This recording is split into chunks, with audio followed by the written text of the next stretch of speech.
Hi there. I'm Eric Wordweaver Sjerven, Gothi of the Ridgar folk here in East Texas, and I'd like to welcome you to the Raven's Call. This is a show where I ramble on about different heathen-related subjects, just kind of whatever strikes my fancy, sets my mind on fire at the time.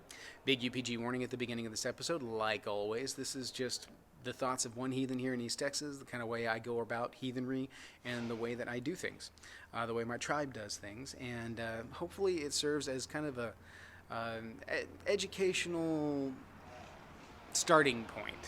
I'm by no means the expert on anything. I'm not some Asa Pope.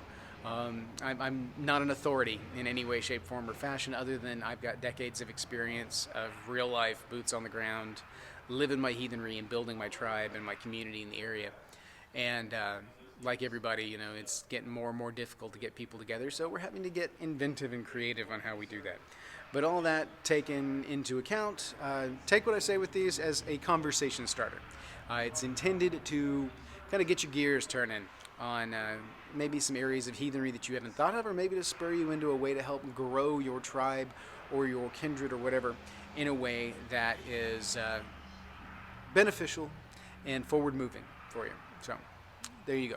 All my contact information is down below. Please do send in viewer requests. I love those. I love doing shows off of those, partially because I'm lazy and those take little effort to put together, and it's easier to put together when I have zero prep time, like I do most of the time these days, working 17, 18-hour days.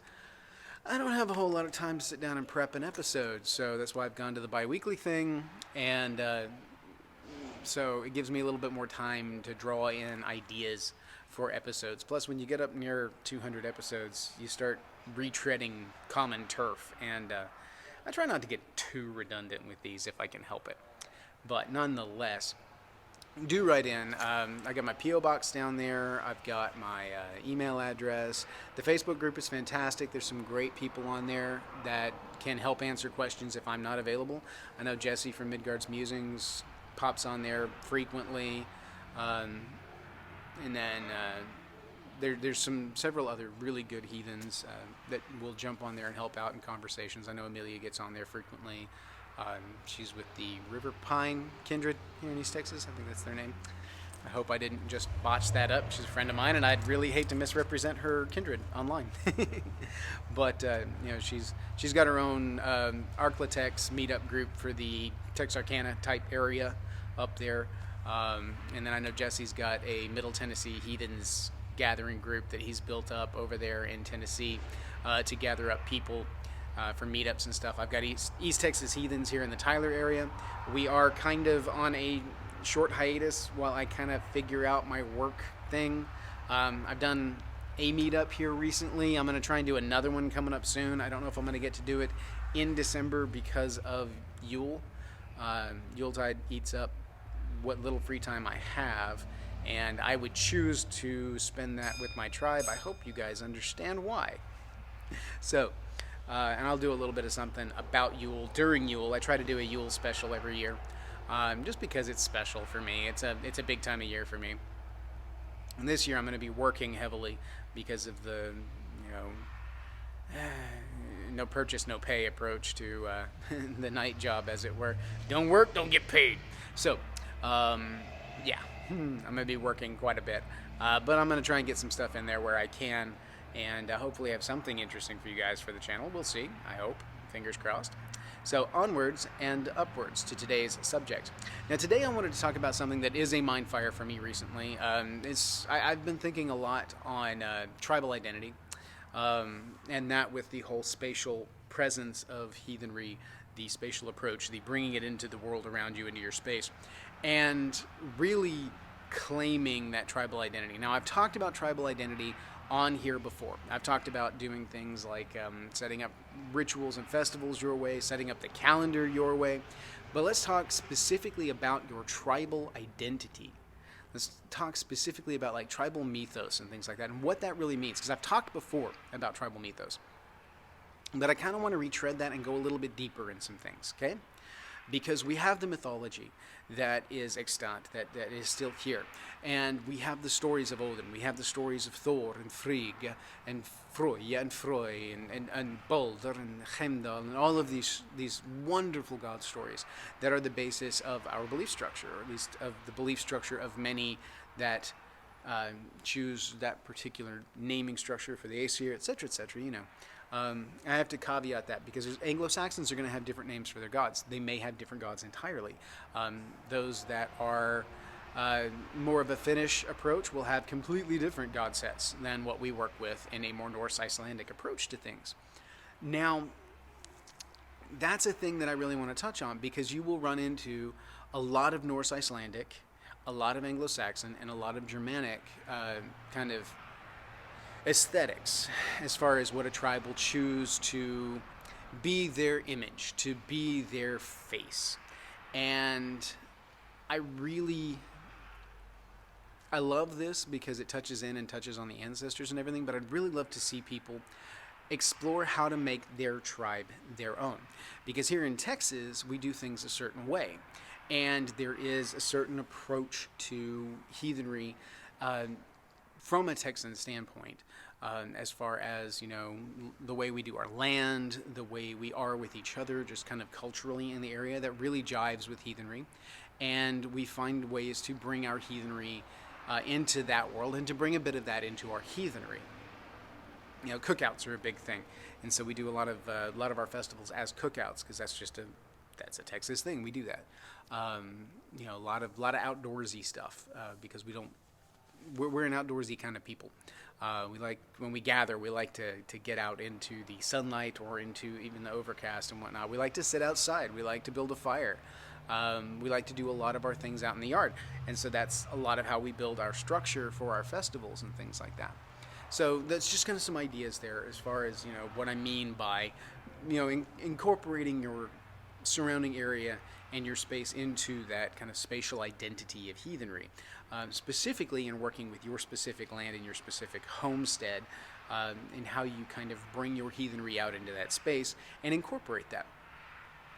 So, but what I want to talk about here is more of the philosophical approach to your heathenry, because I've talked about it multiple times on the channel. I've got the big four pillars. You've got the religious, which is our relationship with the gods. You've got our spiritual, which is our relationship with the Vatir and with our ancestors, the spirit realm. You've got the cultural side of things, which is our interactions with each other, the culture that we build up around us. And then the philosophical side of things, which is the heathen understanding of the way the world works around us. This works in conjunction with the spiritual, the religious, and the cultural, and is kind of the glue that kind of holds it all together. It is the core belief structure behind how a heathen views the world, the way weird works, the way luck works, the way Gefrain works. This all kind of falls into that philosophical approach to things. And when you're talking about tribal identity, there needs to be a core philosophy, a core identity to your tribe. And I'm going to share a little bit about ours, but not a lot, because our tribe stuff is our tribe stuff, so I'm not going to overshare. But there needs to be a point at which, if you're going to take a tribal approach to heathenry, that you really engage in a tribal approach to heathenry. When I say that is, like for instance, Ridgar.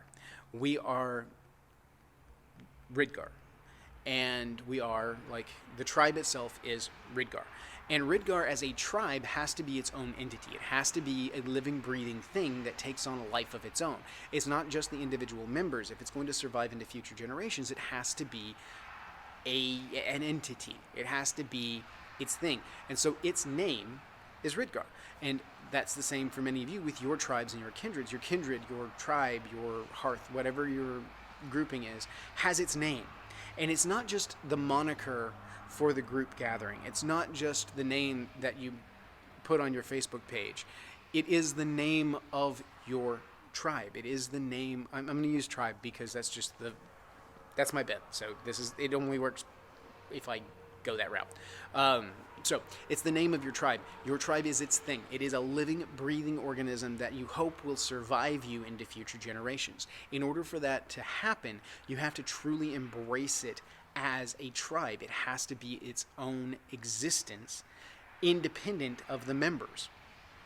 The members will come, the members will go, the generations will change. Hopefully this thing will survive in such a way that generations from now, none of the original members are still here, but their descendants and the new blood will be keeping it alive.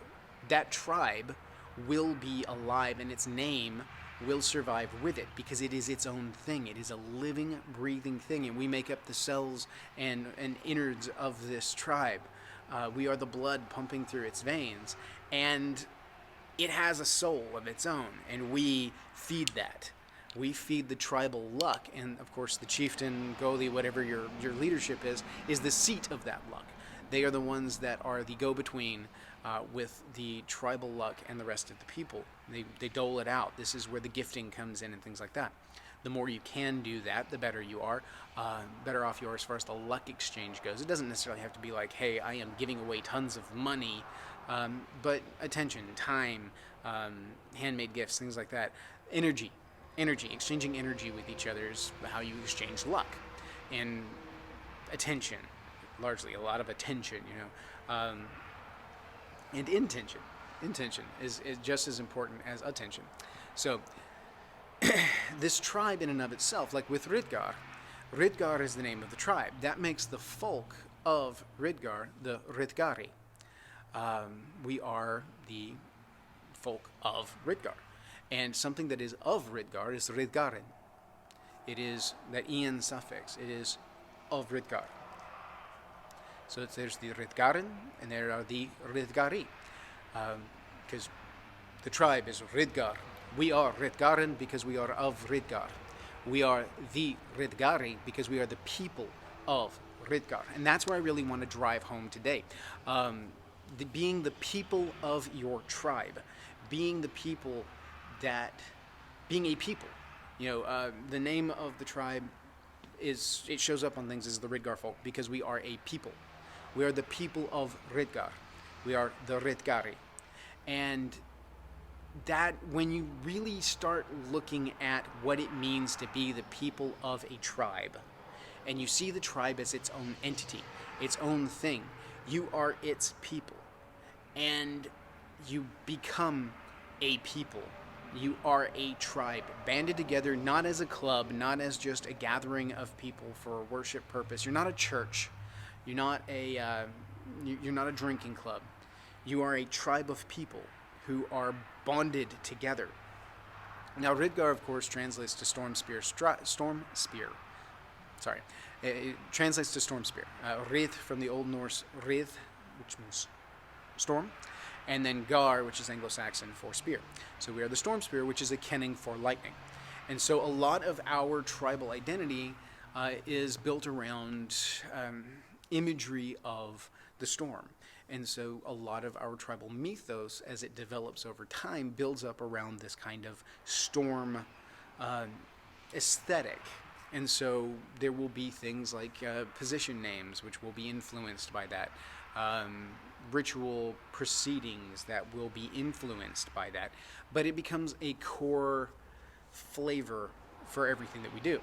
And, a lot of people will be like, well, that's going too far off book. We're Viking, blah, blah, blah. I'm like, okay, well, if that's the aesthetic that you choose to pursue, then cool, fine. Your hall, your call. Not my hall, not my call. However, tribes in the olden days took on very specific tribal identities. And these are independent of the religious practices of those specific tribes. Because a lot of people feel that because the gods were the gods of Northern Europe, that we have to plaster our tribes and kindreds with a Northern European aesthetic in order to honor the gods. This simply isn't true. We go through the rituals to honor the gods. We exchange luck and energies through upholding the holy tides and through the blessings, through blot. And doing these things, we build our relationship with the divine. That's where the crux of the religion comes into play. As long as you're doing that, you're good, and you will know whether or not you've got a good relationship with the gods and goddesses. As long as you're maintaining that relationship and looking after the well-being of the tribe needs to have its own identity, something that is its own. And yes, it's going to be quote-unquote made up because it is yours. It is your identity. It is who you are. It is who your tribe is, and it should be embraced, because if you look at different tribes throughout time, throughout the Archeathan times, you end up with very disparate peoples with very central, core belief in the gods and kind of how they go about it. But their day-to-day lives may be very, very different. They wear different clothing. They speak different languages. They have different cultural practices for their individual communities. And that's what this is. This is the building of community. It's the focus on the community element of things. Your own hearth is going to have its own aesthetic. The way you go about things as a hearth is going to be yours and yours alone. That is something that's key to the belief structure in our tribe, is that the hearth is sovereign. The tribe never imposes on top of the practices or aesthetic of an individual hearth. The hearth can practice the way that it wants to. Each of my members does their thing when they're home, and then when we get together as a tribe, we have the prescribed tribal practices that we engage in. That is the tribal culture versus the hearth culture. The hearth culture itself is protected. It is sovereign. I don't say that my people have to do this or they have to do that. I may ask them if we can't get together in order to do, a tribal practice, to do something at a similar time, or at least within the same day frame, to uphold a bargain we have with the gods, or uphold our obligation, I should say. And so I may do that, but I'm not going to impose upon them that everyone has to have this on their altar. Everyone has to have this in their home. They have to do this thing this way. You have to do, weekly offerings to your Vatir, etc. I may give recommendations if they're looking for it, but it's up to them on what they do. And I'm fine with that. I'm perfectly fine with that, as long as their actions do not bring any kind of negativity or damage the relationship of the tribe with the gods. As long as we're good there, and they don't do anything that would in some way, shape, form, or fashion damage valuable Kefrain that the tribe has built up, then we're groovy, we're golden. If their practices would be damaging to our relationship with the gods, or with any kind of community building kind of efforts that we've made, then it may just be that that's not a good fit for them with the tribe. It may be that their hearth culture just doesn't jive enough with the tribal culture for it to be a cohesive whole, and so they may need to seek something elsewhere that is a better fit for them. It's not a hard feelings kind of thing, it's a finding the right fit kind of thing. But luckily, the way that we build things for our tribe is that we try to make it such that the tribe is not overimposing upon the individual hearth cultures. And that way, they can bring what they want of the tribal culture into their homes, as is comfortable, as is fits their home culture. And, they can influence the hearth themselves in the way that they want to, but it's entirely up to them. Entirely. It may be that they only engage in tribal culture while they're at tribal gatherings or when they're doing interactions with other tribal members, and it may be that their hearth culture is its own thing, and I respect that. And when I come to their homes, I'm going to respect their hearth culture in the way they do things in their home.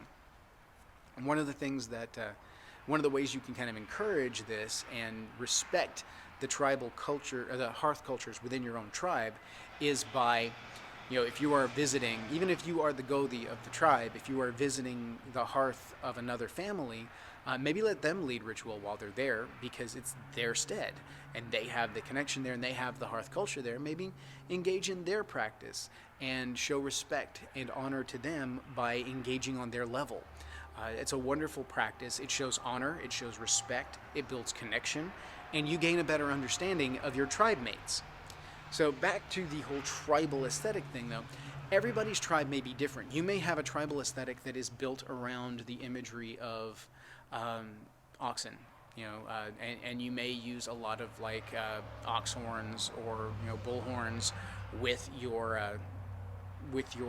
kind of overall aesthetic and decoration and whatnot. There may be a specific harvested horn that you use from your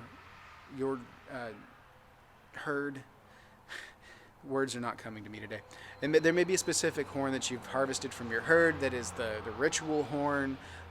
This may be something that the imagery of the bull or the ox or the cow, whatever, is intrinsic to the sense of stability and strength that you see as your tribe.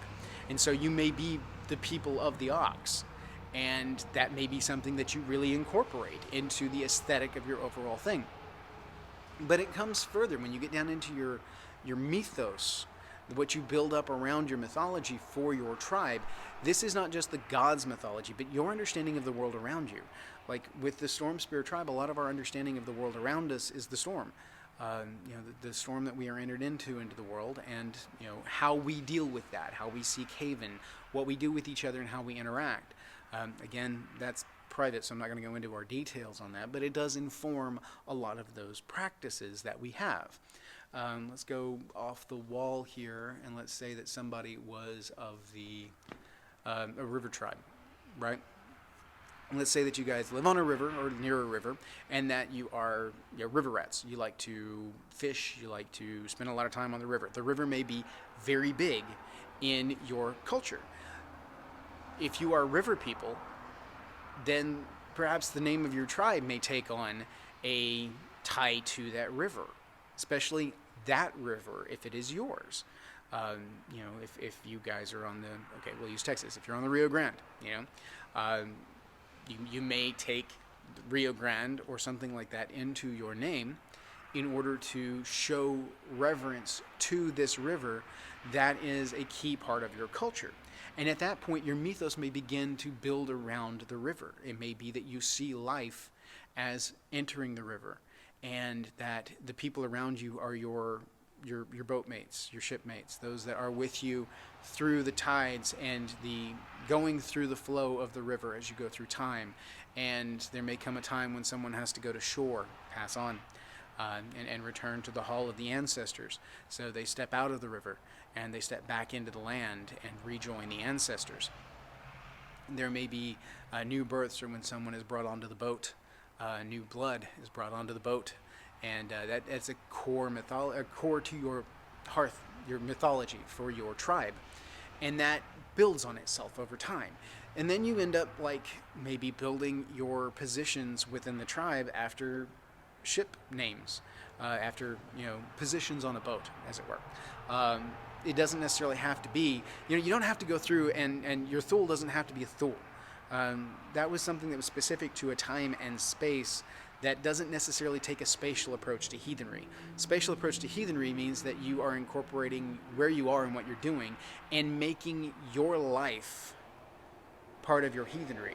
So if you have someone who is a keeper of the lore within your tribe, they don't necessarily have to be a skald. They don't necessarily have to be a bard. They can be what you want them to be. If we look at we look at the tribe of the ox, right? One of our hypotheticals here. You've got people that are the tribe of the ox, and you've got someone whose job it is to, let's say, as a Thule, who watches over the traditions of the tribe and tries to protect those. They are a protector of the tradition of tribe. Typically, these are the kind of individuals that you would have open proceedings at a festival, do some of the administrative work that goes along with that, watch over, declare grithsteads and things like that. They could be the sounder of the horn because that's their call to the people. They could be the sounder of the horn. You could have keeper of the brand. It's another name for it. If you really works with especially cattle here in Texas. Cattle's we look at cattle differently here in Texas because it's Texas, and cattle's a thing. People in the Midwest will get me when I say this. You can build your entire culture around cattle work if that is a big part of your life. But you should not force an aesthetic onto your tribe that doesn't fit your tribe. You shouldn't feel that, just because you are in Texas, you need to take something ranch-related or, cattle-related, something like that, if it's not something that you do, because most Texans don't actually engage in any kind of cattle work. It's a select portion of the demographic that does. Now, they handle a lot of cattle work, But that's not necessarily something everybody does. Now, a friend of mine who is a near and dear friend of our tribe, whose hearth is very near and dear to ours, does engage quite a bit in cattle work, and that is something that she has incorporated some with her hearth culture, and is really cool. One of the warding aspects that she has around her house comes from a skull that came from her herd. And so that is deep magic, deep magic, good stuff, good stuff. And I love to see that incorporation, because that is a piece of them. If you keep chickens or goats or sheep, that kind of stuff can work in. If you've got something that is just an image that really speaks to the nature of your tribe, and kind of, you could be a tribe of the boar, the people of the boar, if you go boar hunting a lot or something like that, where you respect the majesty, the strength, the durability of this, the perseverance of this creature, and you take it on kind of as a totem or as a mascot, kind of, quote unquote, for your tribe. Then you can start to build your tribal identity around this aesthetic that you have chosen, that is yours. You are incorporating because it is meaningful to you and to your people. And this needs to be a give and take, something that's a conversation amongst your people, because it has to have deep meaning for it to be of value. And I really do think that it can be of great value if you can find and really latch on to some kind of aesthetic and really build your tribal identity, and then you think of yourselves as the people of this tribe, just like we are the Ridgari. We are the people of Ridgar. You can be the people of the tribe of the ox. You can be the people of the ox, the people of the boar, the people of the river. There's wonderful things that can be done there, and a lot of your positions within your tribe can be built around the aesthetic that you have built for your tribe, the tribal identity that you have developed. Your tribal mythos needs to be your understanding of what is life. What does it mean to be the people of the river? What does it mean in our story of life? How do we describe life? How do we describe our going through the world around us? And actively engage in the story building of your understanding of the world around you. This doesn't in any way, shape, form, or fashion negate the mythology of the gods, your mythos there. It doesn't tap into that. It doesn't, you incorporate the stories of the gods into your tribal mythos, and you allow that to inform it. But, because just like us with the storm aesthetic, we have this is of the mundane world. The divine world, the sacred world, we then look to the gods and their interaction with the storm. Odin with the wild hunt and the wind. Thor with his fighting of the Jotun during the storms. Safe havens that are found. The crops that are fed by the rains, by the coming of storms and rains and just the weather in general. We look to Freya. We look to Njord and his impact. We look at these things, and then that aesthetic can take on different fashions. You can look at elements of defense and battle within relation of storm. There's a lot of things that we'll do and explore and get deeper in, but again, not going deep with that. But you can do the same thing if you are the river tribe, if you are looking at how the river tribe interacts with the river and how the different gods may interact there.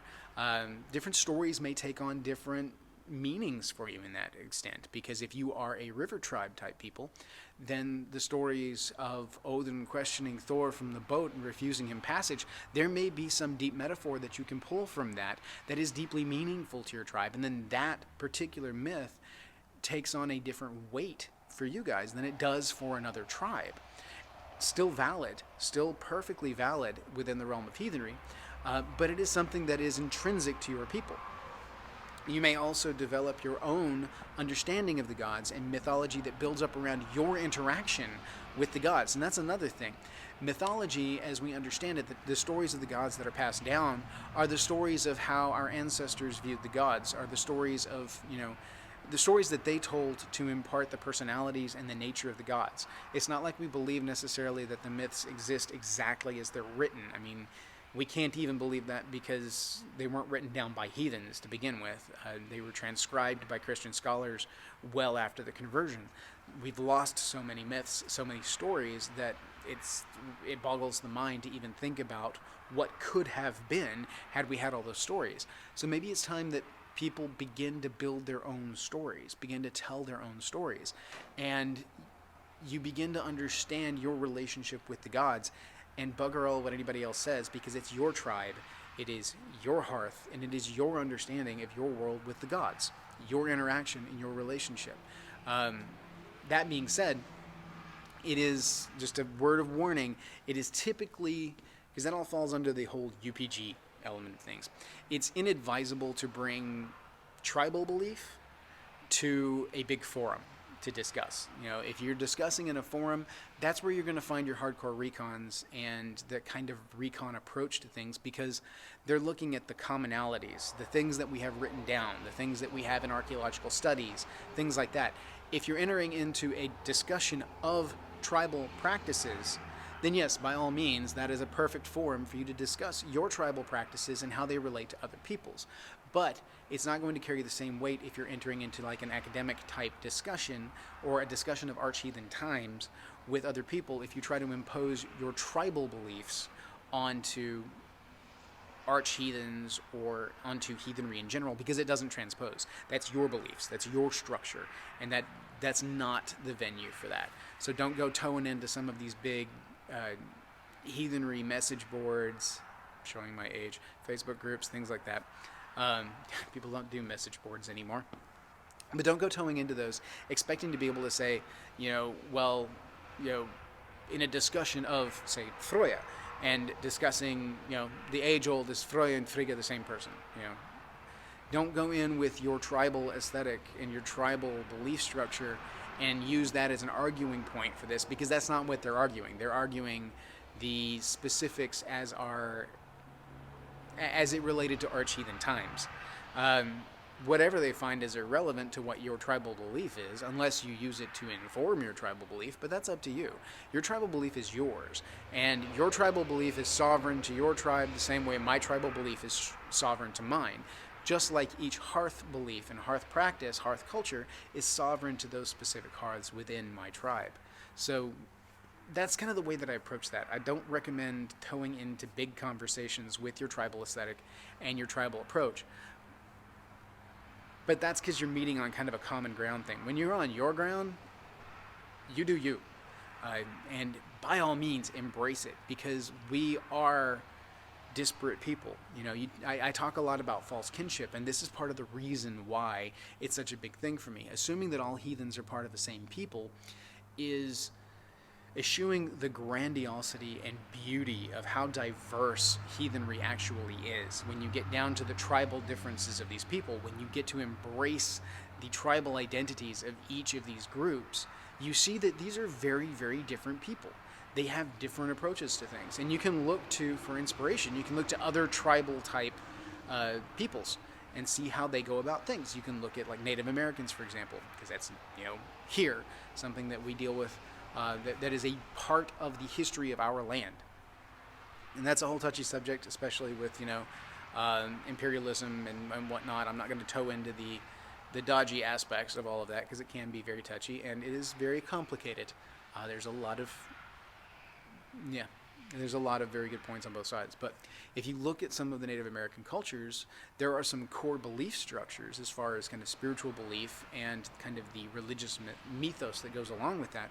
But each of the tribes is very much their own thing. And the way things are done in one tribe is not how they're going to be done in another. What is revered in one tribe is not going to be revered the same way in another, because they are the people of that tribe. And it doesn't matter what any of these other tribes believe. This is what they believe, and this is their way, and they are their people. And yeah, that's tribe. That's the way that works. And so as you build your tribes, as you develop your tribes in the coming times, think about that. Think about the aesthetic that you are building on. What does it mean to be a member of your tribe? What does it mean to be of your people? How are you a people? What do your people mean to you? And what does the aesthetic that you've chosen for yourselves speak of your understanding and your value system with relation to the world around you.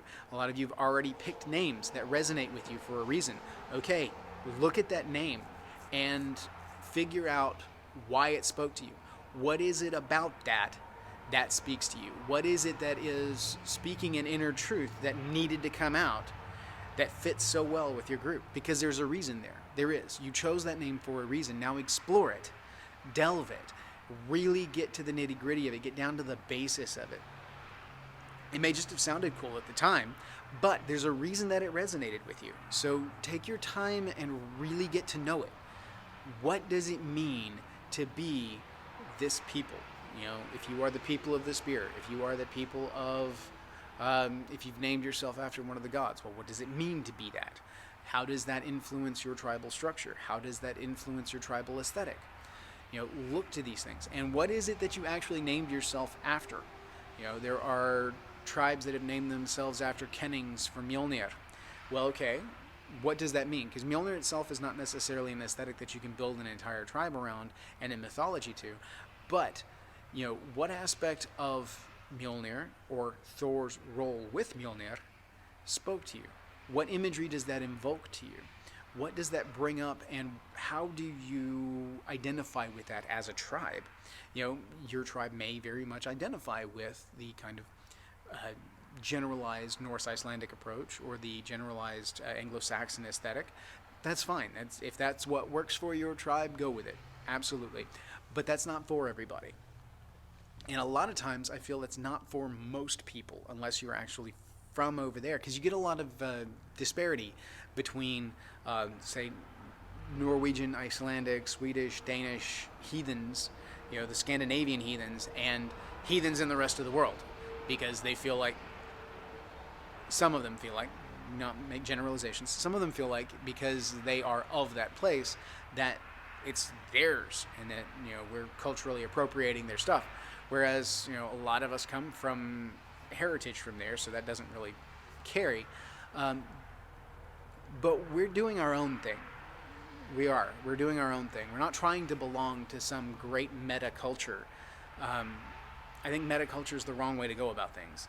You need to go about things from your culture, not from some mega culture, meta culture, not some micro culture. Your culture, yours and yours alone. That's what matters. That's what you need to develop, and that's what has value, intrinsic value.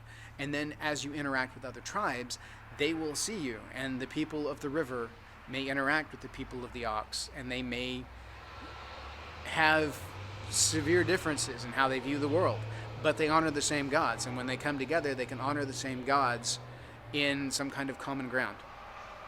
They can gather up and tell stories from their disparate cultures and really drive home what it means to be them. And you know, I know some people that will go through and they'll build their tribes around like motorcycle groups. The MC is it mimics tribal culture very well, so I understand why that's a big draw. And so, but it can go deeper than that. It's not just the motorcycle that is the core of that. You know, is it the iron horse? Then is it horse imagery that transfers over? Is it, I mean, what is it? There's some element there that's even deeper than just the motorcycle. There's a deep imagery there that speaks to the people. Look to the name of the MC. Look at how they interact. What does it mean to be a person of that group? What does it mean to be of that people? It's just like with the Ridgari, we are the people of Ridgar. We are Ridgaren. We are of Ridgar. So what does it mean to be Ridgaren? What does it mean to be Ridgari?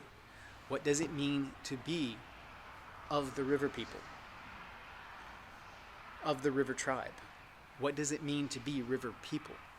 What does it mean to be of the tribe of the ox? What does it mean to be the people of the ox? What do these mean to you? And only you can answer this question. I cannot answer it for you. I wouldn't even dream of trying to. That would be a gross overstepping on my part. And that's just not how I do things. I'm encouraging you to build yours, to build your identity, and to build who you are in the world. And bugger all what anybody else says, because it's not their tribe. It's not their approach. It's not their way of doing things. But I do very much recommend that you treat it with the sovereignty, the sacredness, that it is due. Don't go at it willy-nilly and just slap a bunch of stuff together and try and develop something superficial. Take your time and make it meaningful. It's okay if all you have is a name and you get together and do your thing for a while, and it takes years to build this, because this is something that develops over time. And it is okay if you kind of have this superficial structure that's kind of superficially generalized Norse Icelandic or, Central European, whatever. It is okay to go in and then begin to start to develop your tribal identity, your tribal mythology, and change how you do things to be more you. Because a lot of us, what we've established and what we've dealt with over the years is that we have been heathen this way because we understand that heathenry is supposed to be this way. It takes a deeper understanding to get to the core element of, no, the core element of heathenry is here, but this is the rest of it. Which, in my previous video, I talked about naming. What is it to be of a name, and to, the monikers that we try to put on. Heathenry is not a good catch-all for everything. So, if I was asked specifically, because I needed that previous episode to build up to this one, I talked, what would my belief structure be? It would be, the belief of Ridgar. It would be Ridgarin, of Ridgar. What is your belief structure? Ridgarin. We are ostensibly a heathen tribe. We do things from a heathen standpoint. Heathenry is the catch-all term that we use, but our belief structure is Ridgarin. It is ours. Same thing as the belief structure of the river people is going to be the belief structure of the river people. And the belief structure of the tribe of the ox is the belief structure of the tribe of the ox. That's just how it is. You are you. And that's the way that it needs to be in order for things to be right and true for your tribe. That is how you will be remembered and recognized, is the identity that you build for yourselves. And so I want to see that for people. I do. I want to see that grow. I want to see diversity. I want to see weird and wild tribes that I would never have thought of. But, these people are like the tribe of the raven. Some awesome mythology, some awesome imagery that goes there. Can pull in some very heavy Hugin and Munin stuff. There's obviously some deep Odinic ties that you can pull from. There's a lot of things that you can do with all of this to develop a tribal identity and a tribal aesthetic that is specific to your people. And then it's not just the tie to the mythology at that point, like the people of the Raven. Yes, you can go Hugin and Munin, you can look at Olden, you can look at all of these elements, but then you can go, okay, well, what does it mean to be tribe of the Raven? What does that mean to us? Well, ravens are excellent mimics. There's communication there. Is oration a big part of our tribe? Do we have a lot of performers and things like that? Are they important? Is that important to them?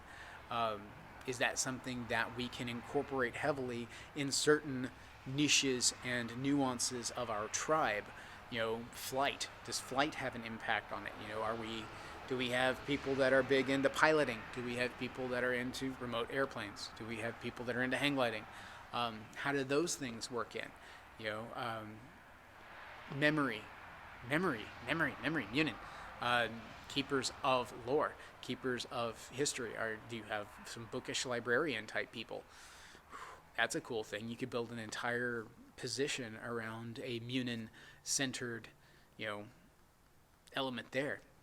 Hugin in thought, philosophers. Do you have a strong philosophy? Are you a bookish kind of tribe? There's a lot that you can build around that. There's a reason why in Harry Potter they use the raven for Ravenclaw, for the studious and smart folks, the book nerds. There's a reason for that, And so there's a lot that you can build from. Tribe of the Boar can pull from Gullinbursti. You can pull from Sjerven. There's things within the mythology that you can pull from, but then there's also the tough hide of a boar. There is the nearly tireless and undeniable juggernaut of force that this thing is. It is enduring. It is undeniable. And it will not be struck out. You can kill as many of them as you want. It doesn't matter. They're not going anywhere. They breed like rabbits, and they are damn near indestructible in their own environment. They are a majestic creature. I have mad respect for them. Yes, I do hunt them on occasion because I have mad respect for them and the nourishment that they represent. Get Serimnir with the mythology, with the lore. Um, so then you get to look at abundance. You get to look at providing. You get to look at inner strength. You get to look at physical strength. You get to look at all of these different elements that go along with the metaphor, because that's what essentially it is. It boils down to, what is your metaphor for life? What is your metaphor for the world? And how do you build your tribal structure around this specific metaphor? And how do you develop your tribal identity as a result of this metaphor? So, I rambled on long enough. We'll come back to things like this in the future. I would love to hear some stories about how you guys have incorporated your own tribal aesthetic, how you have built your own tribal identity, the kind of things that you have built up for yourselves that are you and yours.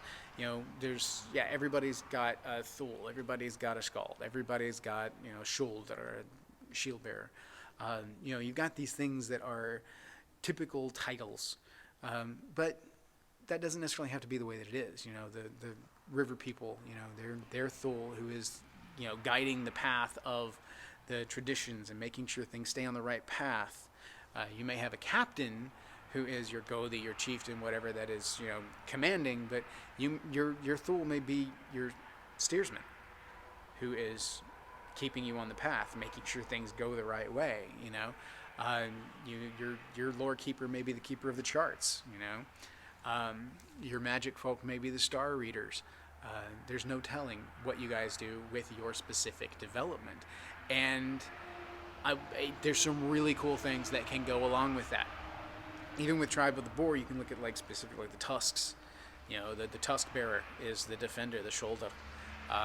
Things like that. There's just so much, and it's wide open, depending on what you develop your aesthetic as. So, I'd love to hear some of that. I'd love to see what you guys do with it, and the mind is a fire. So you guys can tell. Look at the video length. You can tell when I'm rambling because I'm fired up about something. And so I'm just kind of fired up about this one because I have had some more development in our kind of tribal identity over recent times that I'm excited about, and I'm looking forward to developing further with my people. So, we've already got what we have, but we're still continuing to grow and continuing to develop, and I hope that everybody else is too. So, without any further ado, I'm going to sign off for today. Thank you all for watching. Please click like and subscribe down below. I know I don't shill that very much, but feel free to share the videos around if you so choose. Probably should have put that at the beginning of the video because most of you aren't going to make it here. For those of you that did make it this far into the video, thank you. Mad props. I appreciate you sticking with it and listening to me ramble for bloody near an hour. So, hail to you all, thank you, and may your hearth fires burn bright.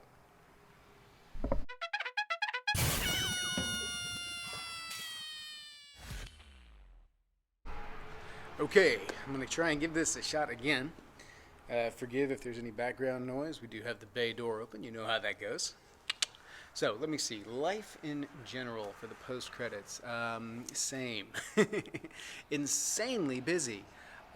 Ridiculously so, but nonetheless rocking along. This is going to be an interesting Yuletide season with me being completely covered up with work stuff and trying to make ends meet and get where I'm going. You guys know how it is. That's just life in general. D&D's rocking along pretty good. We had a good session a couple weeks back, hoping to have another one here in a couple of weeks to finish out the mission that they're on.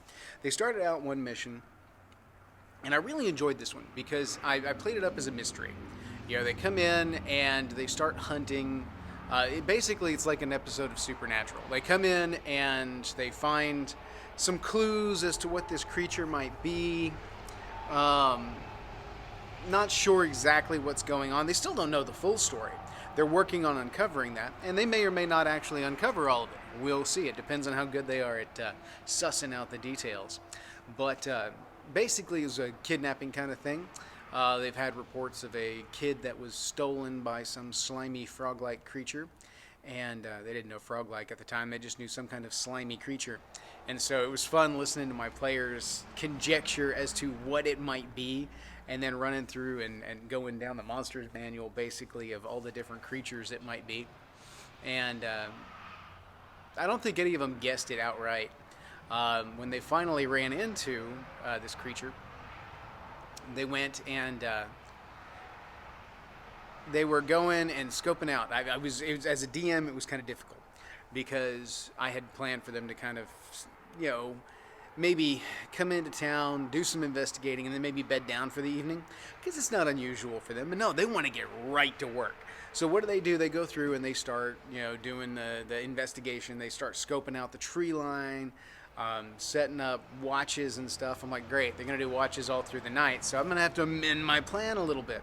So I did. I amended my plan, and I let them go ahead and encounter this creature, which was kind of interesting.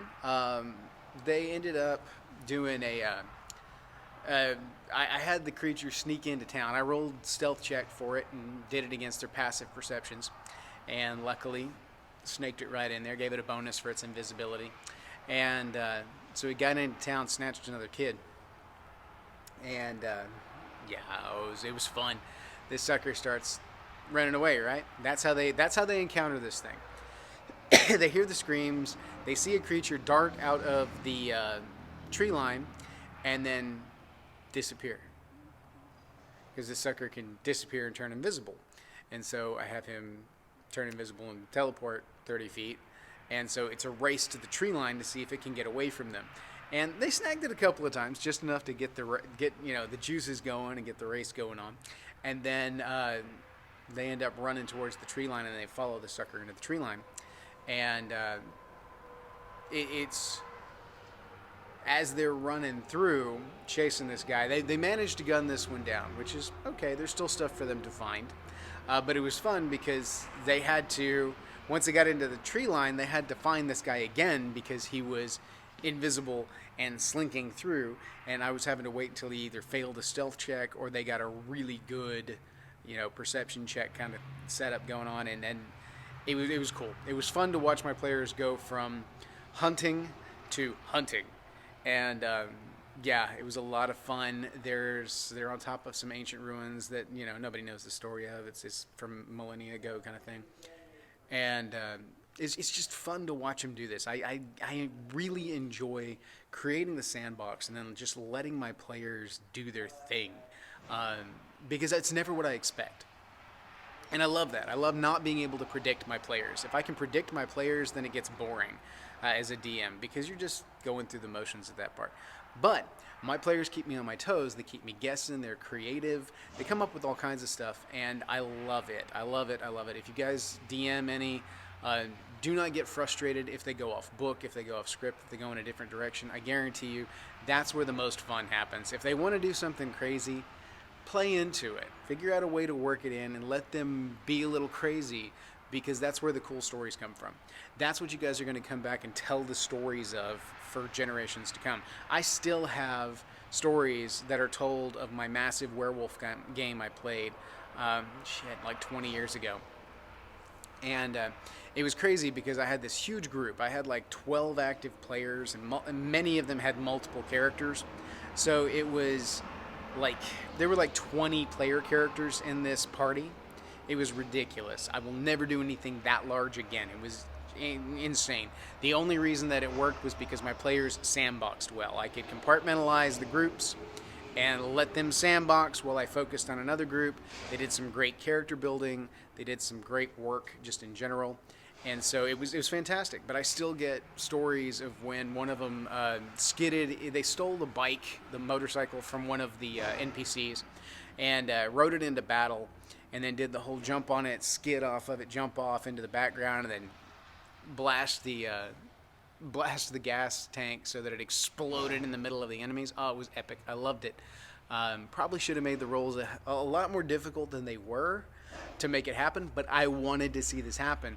So I was cool with not jacking the difficulty up on that unnecessarily. They did a fantastic job, and I still get stories told from all kinds of different angles on this thing. My brother was working at a different place years ago, and a buddy of his comes up and he starts telling him about this massive werewolf game that he had heard of, and my brother's just sitting there grinning because he was in that game, and he's like, oh yeah, that was my brother's game, I was there.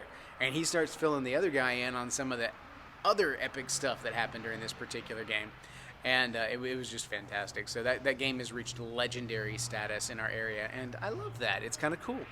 I will never do another game that large. It's ridiculous. I don't want to do that again. But I did very much enjoy the fact that it reached legendary status. My only regret is we never got to finish that game. That many players, it became too cumbersome, too difficult to get people together. I lost a lot of players over time just due to life. And so by the time it all kind of petered out, I just didn't have enough people to keep the energy of that particular game going. Not enough of the core group still around, so ended up letting that one go. But it is what it is. Anyway, I'll have some more D&D talk for you guys soon. I've had requests to do an entire D&D episode.